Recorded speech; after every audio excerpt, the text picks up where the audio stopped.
Hello everyone, welcome to another SnowBreak Containment Zone video. In this one, we'll be covering the 5-star choices that you'll unlock after you complete campaign 5-12.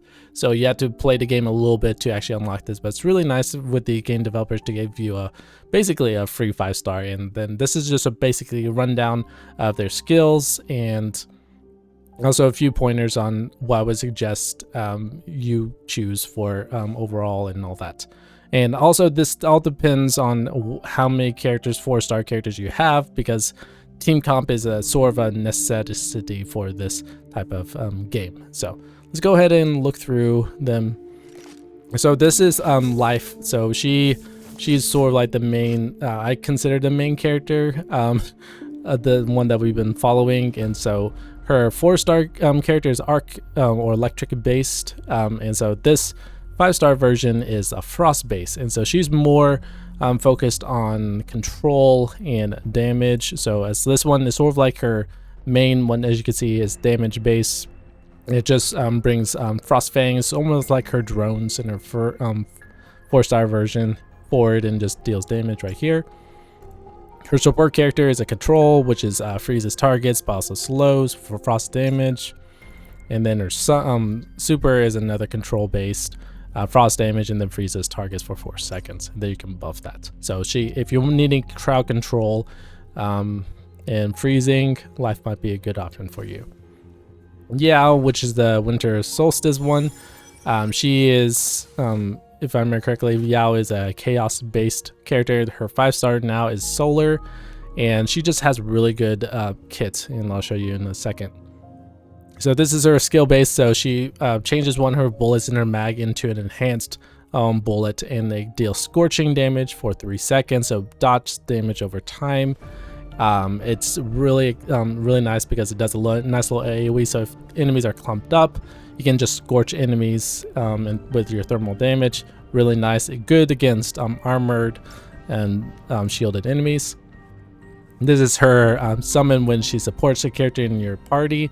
She places a thermal area around, and if any enemies are inside it, they get popped up.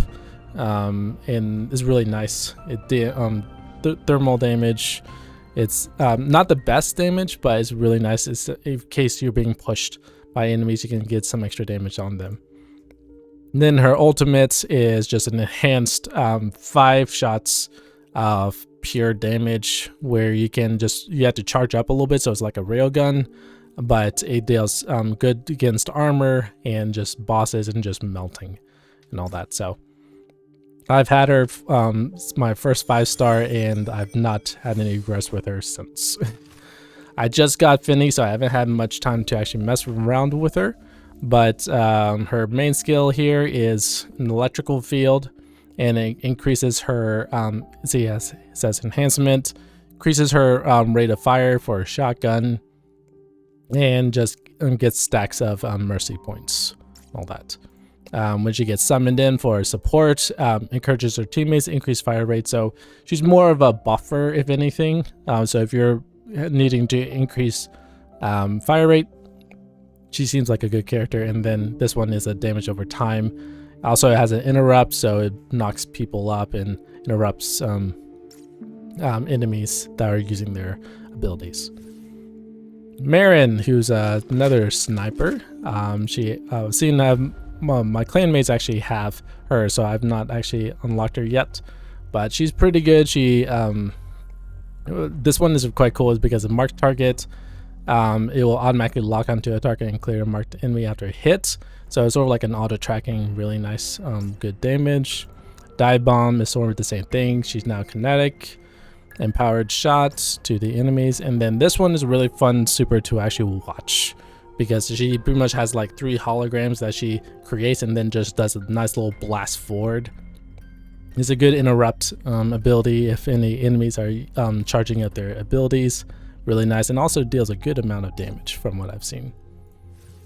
And then Frita, which is the last one in the list, I consider her the tank, because you'll see in a second. I have not unlocked her, but I've seen my friends use it. She's pretty good. So our first skill is a silent chain to bind targets. are unleashed on target located to surrounding enemies. So it's just like a control and interrupt ability here, and does the explosions. This is her supportive skill when you pull her in during your damage operations. It's just a protection, 5 stacks of fire gold protection, in which max 5 stacks of god protection. Really nice in mitigating damage. And then her ultimate is another fun one to watch, where she just pretty much summons all her energy and then just blasts it forward. She becomes like pretty much like a solar turret with a big huge giga beam pushing forward, and does a good amount of damage and all that. So what would I suggest people to shoot for?